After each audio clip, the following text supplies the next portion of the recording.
Law with विधी या YouTube चॅनलवर आपल्या सर्वांचं स्वागत आहे. तर आपण जर या चॅनलला सबस्क्राईब नसेल केलं तर सबस्क्राईब करा, बेल आयकॉनला क्लिक करा, म्हणजे कायद्याविषयीचे नवनवीन व्हिडिओ अगदी सोप्या भाषेत आपल्याला या चॅनलवर पाहायला मिळतील.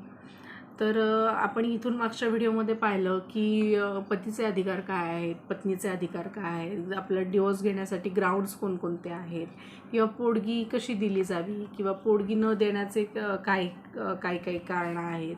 तर हे आपण इथून मागच्या व्हिडिओमधून पाहिलेलं आहे.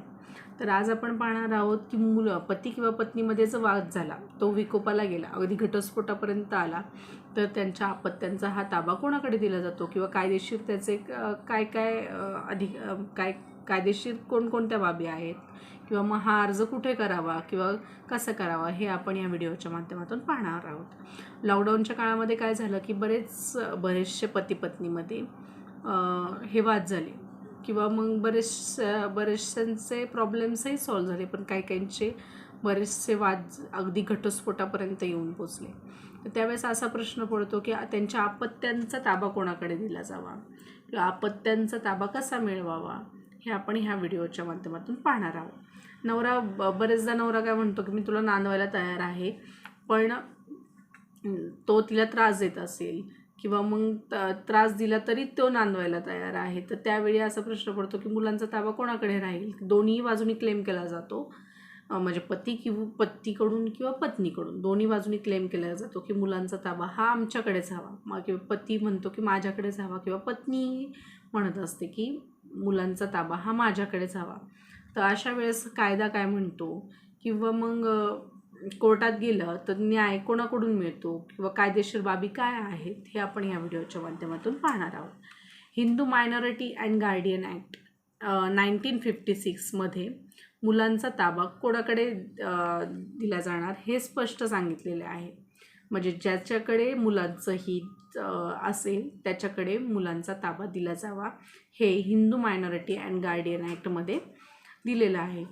तर परत आपण अर्ज कोणाकडे करू शकतो किंवा कसा करावा, हे आपण या व्हिडिओच्या माध्यमातून पाहणार आहोत.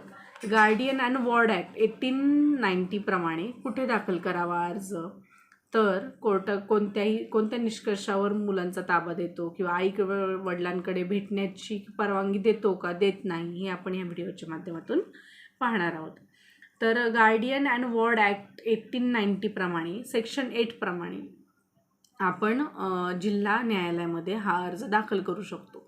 जिल्हा न्यायालयाला हा अधिकार कोणत्या सेक्शननुसार मिळालेला आहे, तर गार्डियन वॉर्ड ॲक्ट 1890 प्रमाणे सेक्शन 9 प्रमाणे जिल्हा न्यायालयाला हा अधिकार मिळालेला आहे की मुलांचं हित बघून कोणाकडे ताबा दिला जावा हे डिसाईड करण्याचा अधिकार जिल्हा न्यायालयाला सेक्शन 9 प्रमाणे मिळालेला आहे. सेक्शन 8 प्रमाणे आपण अर्ज दाखल करू शकतो. अर्जाचा नमुना दिलेला आहे सेक्शन 8मध्ये की ह्याच्यासाठी मुलांचा ताबा मिळवण्यासाठी कसा अर्ज करावा, हे सेक्शन 8 प्रमाणेच अर्ज करावा लागतो, अर्ज दाखल करावा लागतो जिल्हा दिवाणी न्यायालयामध्ये. तर आता ताबा म्हणजे जर पती किंवा पत्नी ह्या दोन्हीपैकी ज्याला ताबा हवा आहे तो ह्या सेक्शन 8च्या नमुन्याप्रमाणे अर्ज दाखल करावा लागतो की ह्या मुलाचा सांभाळ करण्यासाठी मी कसा योग्य व्यक्ती आहे. अर्जाच्या नमुन्यामध्ये हेही मेन्शन करावं लागतं की मुलांचा सांभाळ करण्यासाठी योग्य व्यक्ती कसा आहे, किंवा माझ्याकडे राहण्यामध्ये मुलाचं हित कसं आहे, किंवा हे कोर्टाला प्रत्येक गोष्टी ह्या पटवून द्याव्या लागतात, त्यांना प्रूफ द्यावं लागतं की माझ्याकडे राहण्यामध्ये ह्या मुलाचं हित कसं आहे हे सिद्ध करावं लागतं. गार्डियन वॉर्ड ॲक्ट सेक्शन 8 प्रमाणे कोर्टात मुलाचं हित पाहिलं जातं. पाहिलं जातं की मुलाचं हित कशात आहे, आई किंवा वडील ह्यांच्या दोघांकडे हित त्याचं जास्त कशात आहे, की आईकडे राहण्यात आहे की वडिलांकडे राहण्यात आहे, हे सेक्शन 7 प्रमाणे कोर्ट डिसाईड करतं. तर ह्याच्यामध्ये कोणकोणतं हित पाहिलं जातं, तर शैक्षणिक हित पाहिलं जातं, सामाजिक हित पाहिलं जातं, आरोग्य, ह्या सगळ्या बाजू तपासून पाहिल्या जातात. जर समजा वडिलांकडे इकॉनॉमिकल स्टेबल असतील, आईकडे तेवढं इन्कम नसेल, तर त्याही गोष्टी पाहिल्या जातात. मुलाचं शैक्षणिक आयुष्य, शैक्षणिक गोष्टी कुठे व्यवस्थित होऊ शकतील किंवा त्याची स्कूल कुठे जवळ आहे, तो आत्तापर्यंत कुठे स्कूलला आहे, किंवा त्या मुलाचंही जर मुलगा जास्त वय असेल तर त्या मुलाचंही मत घेतलं जातं, किंवा मग त्या मुलाचं जर लहान असेल तर मुलाचं हित कशात आहे, की आईकडे राहण्यात आहे की वडिलांकडे राहण्यात आहे, हे कोर्ट संपूर्ण निष्कर्ष तपासल्यानंतर हे डिसाईड सेक्शन 7 प्रमाणे हे डिसाईड करतं की मुलाचं हित कशात आहे. आता जर समजा पुरुषांच्या बाजूने आपण जर विचार केला तर काय काय प्रूफ द्यावे लागतात. तर इकॉनॉमिकली कंडिशन, जर समजा एखाद्या पुरुषाची इकॉनॉमिकल कंडिशन चांगली असेल, त्याच्या पत्नीची इकॉनॉमिकल कंडिशन चांगली नसेल तर हेही त्याला पुराव्यासहित कोर्टामध्ये सिद्ध करावं लागतं.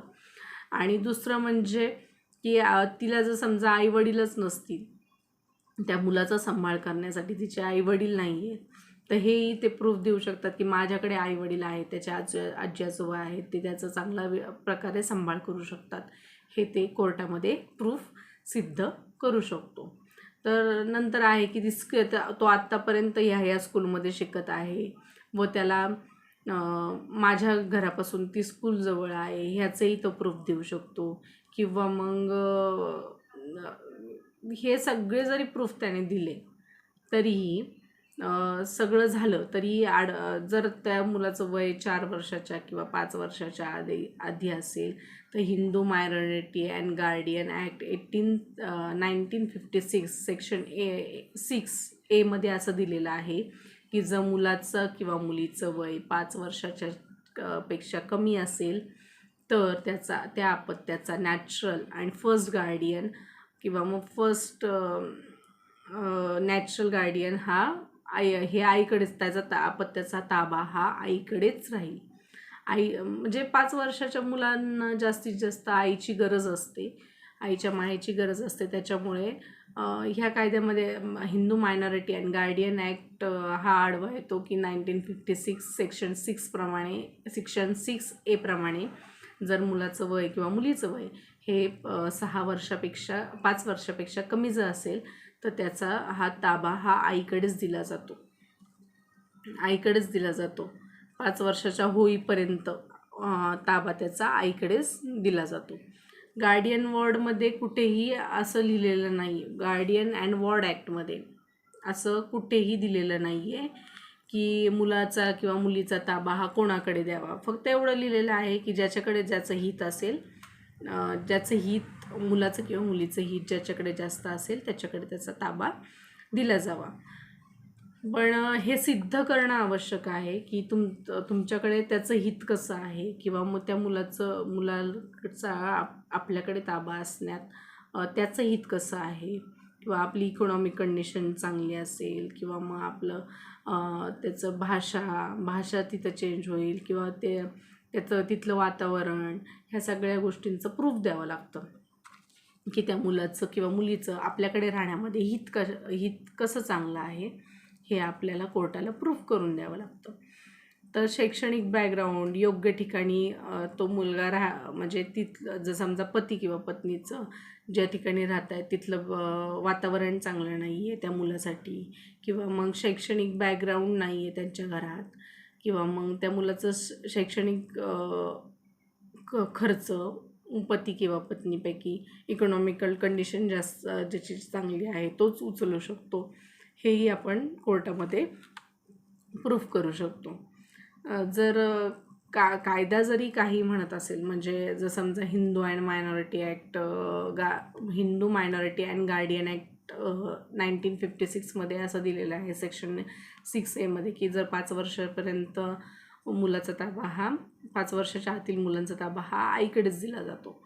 पण आपण जर हे प्रूफ केलं की तिच्याकडे राहण्यात मुलाचं हित नाही, किंवा मग तिथलं वातावरण चांगलं नाही, किंवा आजी आजोबा सांभाळायला नाही, ते आपण जर कोर्टाला पटवून दिलं तर पुरुषांच्या बाजूनेही निकाल लागतो. जरी मायनॉरिटी अँड गार्डियन ॲक्ट 1956 मध्ये असं दिलेलं असेल की 5 वर्षाच्या आतील मुलांचा ताबा हा आईकडेच असावा, तरीही त्याच्या विरुद्ध जाऊ नये. हायकोर्टात बरेचसे निर्णय असे झालेले आहेत की पुरुषांच्या बाजूने निर्णय लागलेले आहेत, किंवा पुरुषांना 5 वर्षाच्या आतील मुलांचा ताबा दिला गेलेला आहे. जर आपण प्रूफ केलं तर आपल्याला मुलांचा ताबा 5 वर्षाच्या आतील मुलांचा ताबाही पुरुषांना मिळू शकतो. जर मुलाचं काही बाबतीत काय होतं, कोर्ट असं सांगतं की मुलांचं मत घ्या की मुलांना कोणाकडे राहायचं आहे. मग हे बहुधा हे ज्या मुलांचं वय जास्त आहे त्यांच्या बाबतीतच मत घेतलं जातं की त्यांना त्याच्यात काही इतकं कॉम्प्लिकेशन्स येत नाही. मुलाचं वय जर जास्त असेल, जर त्याला आईकडे राहायचं असेल तर तो आईकडे राहू शकतो, वडिलांकडे राहायचं असेल तर वडिलांकडे राहू शकतो, त्याला जिथं सुरक्षित वाटेल तिथं राहू शकतो. त्याच्यामुळे कोर्ट बरेचदा असं सांगतं की तुम्ही मुलाचं मत घ्या की त्याला कुठे राहायचं आहे, आईकडे राहायचं आहे की वडिलांकडे राहायचं आहे. हे कोर्ट मुलावर सोपवतं. जर त्याचं वय जर जास्त असेल तर मुलाचंही मत घेतलं जातं त्याच्यावर. तर आज आपण या व्हिडिओच्या माध्यमातून पाहिलं की मुलाचा ताबा किंवा मुलीचा ताबा आपण कसा मिळवू शकतो किंवा कुठे अर्ज करावा लागतो. तर आपल्याला सेक्शन 8 प्रमाणे जिल्हा न्यायालयामध्ये आपल्याला अर्ज दाखल करावा लागतो मुलाच्या किंवा मुलीच्या ताब्यासाठी. व जिल्हा सत्र न्यायालयाला हा अधिकार कुठून मिळालेला आहे तर guardian and ward act section 9 प्रमाणे हा अधिकार जिल्हा न्यायालयाला मिळालेला आहे. व सेक्शन 8 प्रमाणे आपल्याला अर्ज जिल्हा न्यायालयामध्ये दाखल करावा लागतो. तर सेक्शन 8 जिल्हा न्यायालयात करावा लागतो. आणि सेक्शन 7 प्रमाणे section 7 guardian and ward act section 7 प्रमाणे कोर्ट आपला निकाल देतो की मुलाचं किंवा मुलीचं हित कोणाकडे राहण्यात जास्त आहे, की पती किंवा पतीकडे कोणाकडे राहण्यात जास्त आहे. हे सर्व निष्कर्ष तपासून कोर्ट हा सेक्शन 7 प्रमाणे आपला निकाल देतं की पती किंवा पत्नीकडे त्याचा कोणाकडे ताबा दिला जातो हे दिलं जातं. आणि आता जर समजा जर ताबा पत्नीला मिळाला किंवा पतीला मिळाला तर जर समजा पत्नीला मिळाला तर पती तिला त्या मुलाला किंवा मुलीला भेटूच शकत नाही का? तर असं नाही आहे. कोर्ट असंही सांगतं की आठवड्यातले 2 दिवस देतं भेटण्यासाठी वेळ, किंवा ताबा जरी पत्नीकडे दिलेला असेल तरी पती त्याला भेटण्यासाठी जाऊ शकतो. शनिवार रविवार दिला जाऊ शकतो किंवा आठवड्यातले 2 दिवस वडिलांकडे राहण्यासाठी सांगितलं जाऊ शकतं. काही अटी व नियम दिले जातात. कोर्ट निर्णय देतं की समजा आठवड्यातून 2 दिवस भेटू शकतात किंवा मग तुम्ही राहायलाही घेऊन जाऊ शकता 2 दिवस. ताबा जरी दिला गेला असला तरीही त्यांना भेटताही येतं. तर आपण ह्या व्हिडिओच्या माध्यमातून पाहिलं की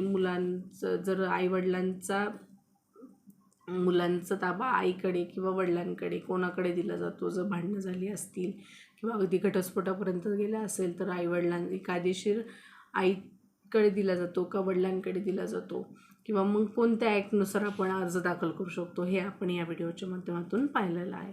जर हा व्हिडिओ आवडला असेल तर लाईक करा, शेअर करा आणि सबस्क्राईब करा. धन्यवाद.